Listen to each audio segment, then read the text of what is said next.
تو آپ سوچئے پھر دنیا کا حشر کیا ہوگا۔ وہ تو جتنا زیادہ اختیار انسان کو آپ دیتے جائیں گے اور اس کے اوپر کوئی کنٹرولنگ اتھارٹی نہیں ہوگی، وہ اتنا ہی زیادہ فرعون بنتا چلا جائے گا۔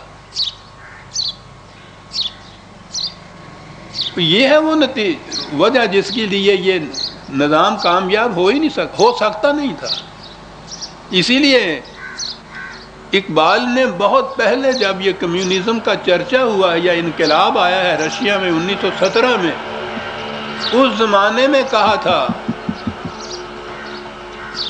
کہ اے کہ میں جوئی نظام عالم میں تو ایک عالمگیر نظام معاشی قائم کرنا چاہتا ہے۔ روس سے کہا تھا جستائی اورا اساس محکم ہے، اس کے لیے وہ بنیاد تم نے تلاش کر لی ہے جس کے اوپر اتنی بڑی عظیم عمارت کھڑی ہو سکے۔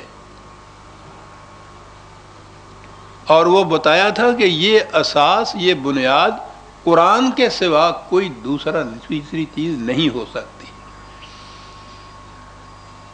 میں نے یہاں تو ضمناً ایک اقتباس دیا ہے اور چند باتیں عرض کی ہیں۔ میں نے اپنی کتاب نظام ربوبیت میں یہ سارا تقابل جو ہے، نظام سرمایہ داری، رشیا کا یہ نظام اور قرآن کا معاشی نظام، یہ سارا میں نے اس میں دے دیا ہوا ہے۔ اصل اور بنیاد یہ ہے کہ قرآن انسانوں کے اندر پہلے تبدیلی پیدا کرتا ہے، اور پھر جب وہ تبدیلی پیدا ہو جاتی ہے،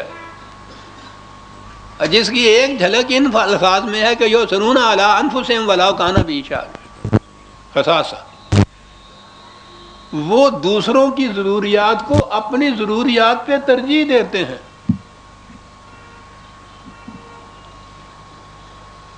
یعنی یہ ایک خصوصیت جو مومن کی بتائی ہے جماعت مومنین کے، ذرا اس کو ذہن میں رکھیے آپ، کتنا عجیب انقلاب ہے۔ ورنہ ہر انسان، ہر شخص، ہر ذی حیات اپنی ضرورت کو مقدم سمجھتا ہے۔ ایک تو یہ نقشہ ہے کہ کسی دوسرے کی ضرورت کو کوئی سمجھے ہی نہ، اس کا احساس ہی نہ ہو، حیوانات کا درجہ۔ اگر سمجھے گا بھی تو زیادہ سے زیادہ یہ صورت ہوگی کہ اپنے آپ کو پہلے مقدم سمجھے گا اور اس کے بعد دوسرے کا خیال آئے گا۔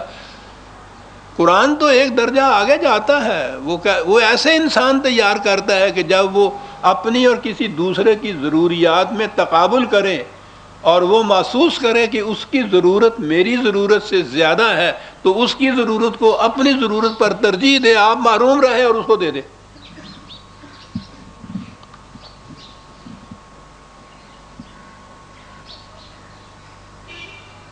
یہ باتیں ہمیں تو آج محض واعظ اور افسانے سے نظر آتی ہیں، ٹھیک ہے، ہم نے نہ ایسے مومن دیکھے نہ ایسے مومن ہم بنے، لیکن قرآن جو بنیاد قائم کرتا ہے وہ اس انسانوں کے اندر اس قسم کی تبدیلی پیدا کرتا ہے، اور جب یہ اس قسم کے انسان وجود میں آ جائیں تو یہ زمین اور زیادہ دولت اور یہ چیزیں تو ایک طرف رہا، ان کے ہاتھ میں تو پوری کائنات بھی دے دی جائے گی تو اس میں سے کوئی نقص واقع نہیں ہوگا، وہ فرعون نہیں بنیں گے اور جھکتے چلے جائیں گے۔ تو یہ بنیاد ہے اصل۔ اس وقت جو دنیا میں ایک قیامت برپا ہے نفسا نفسی کی، اس کی بنیادی وجہ یہ ہے کہ نگاہیں ساری قوانین کے اوپر رہتی، الفاظ اور اصطلاحات پر رہتی، فارملزم پہ رہتی، رسوم پہ رہتی ہیں۔ جو مقصد حیات ہے، جو انسانیت کے اندر تبدیلی پیدا ہوتی ہے، اس کا خیال کہیں بھی نہیں آ رہا۔ انسان دن بدن کم ہوتے چلے جا رہے ہیں، انسان، آبادی تو انسانوں کی بڑھتی چلی جا رہی ہے، انسان کم ہوتے چلے جا رہے ہیں اور اب تو شاید نایاب ہوتے چلے جا رہے ہیں۔ قرآن پہلے انسانوں کے اندر ایک تبدیلی پیدا کرتا ہے، اور وہ جب تبدیلی جن میں پیدا ہو چکتی ہے ان انسانوں کے ہاتھ میں اقتدار دیتا ہے، تو اس کے بعد خطرہ کا تو سوال ہی نہیں ہے۔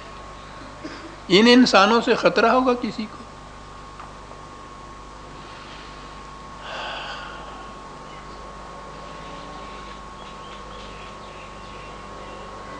سابقہ آیات میں یہی چیز آئی تھی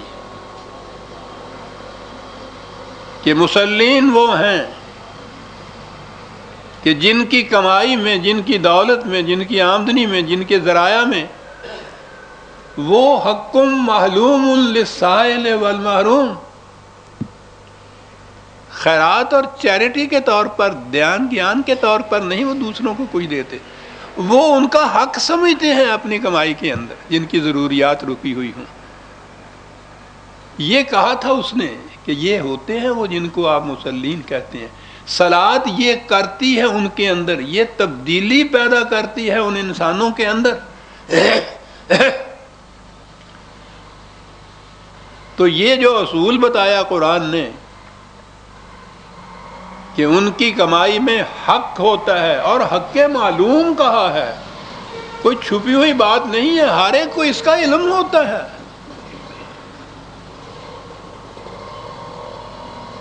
تو یہ ذہن میں رکھتے ہوئے، یا یہ ہمیں سمجھانے کے لیے کہ جو کہا گیا ہے کہ اس قسم کا نظام ہوتا ہے جس میں ہر ضرورت مند کی ضرورت کو مقدم سمجھا جاتا ہے، تو آگے بات یہی تھی کہ پھر وہ انسان کس قسم کے ہوتے ہیں۔ اگلی آیت میں ہی یہ بات بتا دی کہ آؤ تمہیں بتائیں وہ انسان کیسے ہوتے ہیں۔ یہ ہے قرآن، محض قانون نہیں بتایا، نظام کے خطوط نہیں سامنے لائے، لائنز نہیں کھینچی، صرف کہا کہ وہ انسان کیسے ہوتے ہیں، اور ان انسانوں کی موٹی موٹی 2-4 خصوصیات یہاں بیان کر دی۔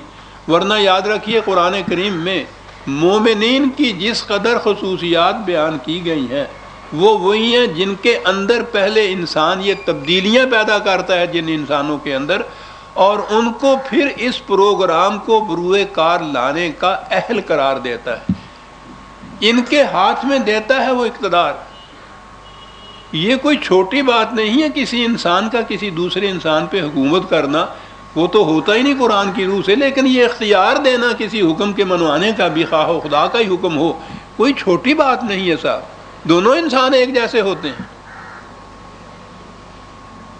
تو وہ کرتا یہ ہے کہ انسانوں کے اندر پہلے یہ تبدیلی پیدا کرتا ہے۔ کہا یہ ہم نے کہا ہے کہ وہ اس قسم کے لوگ ہوتے ہیں مسلمین۔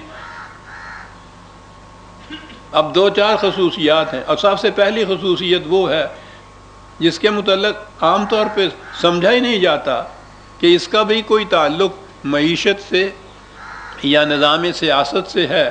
والذین هم لفروجہم حافظون الا علی ازواجہم او ما ملکت ایمانہم فانہم غیر ملومین فمن ابتغى وراء ذلک فاولئک هم العادون۔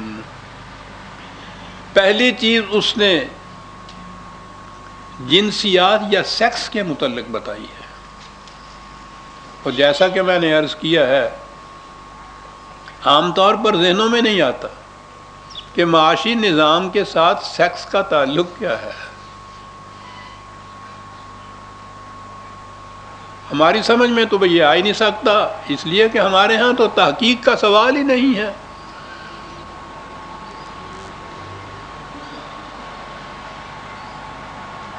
کچھ رسوم ہیں بلا تنقید چلی آ رہی ہیں صدیوں سے، انہی کے اوپر کار فرما ہے امت۔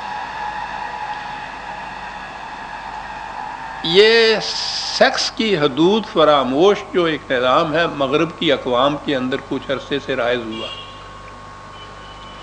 اور انہی قوموں نے تحقیق شروع کی